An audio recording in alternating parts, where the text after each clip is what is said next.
நன்கு இருமுறை கேட்டுவிட்டு பின்னர் என்னுடைய சேர்ந்து நீங்களும் வாசியுங்கள். ஓகே, வாருங்கள் மாணவர்களே, பாடத்துக்கு நுழைவோம். வண்ண மீன்கள். அழகை அனைவரும் விரும்புகின்றோம். நாம் வாழும் வீடு அழகாக இருக்க வேண்டும். அழகுக்கு மேலும் அழகு தருவது தொட்டிகளில் வளர்க்கப்படும் வண்ண வண்ண மீன்களே. சுறுசுறுப்பாக நீந்திச் செல்லும் மீன்கள் வற்றாத மகிழ்ச்சியை எமக்கு தருகின்றன.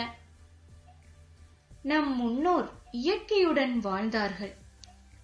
நிம்மதியாக மகிழ்ச்சியுடன் வாழ்ந்தார்கள். ஆனால் நாமோ இயற்கையை புறக்கணித்தோம். மன நிம்மதியை இழந்தோம். வீட்டினுள் நிம்மதியே தேடுவதனால் இயற்கையின் சில அம்சங்களையாவது வீட்டினுள் கொண்டு வர வேண்டும். மீன் தொட்டிகளில் அலங்கார மீன் வகைகளை வளர்த்தல் அவ்வாறானதொரு செயற்பாடாகும்.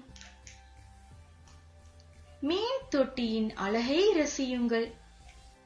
வண்ண வண்ண மீன்கள் சுறுசுறுப்பாக நீந்துவதை பாருங்கள்.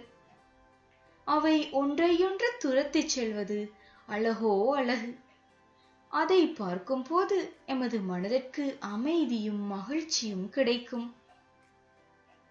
அலங்கார மீன்கள் சுறுசுறுப்பாக நீந்தி விளையாடுவதற்கு ஆக்சிஜனே காரணம். அதற்கு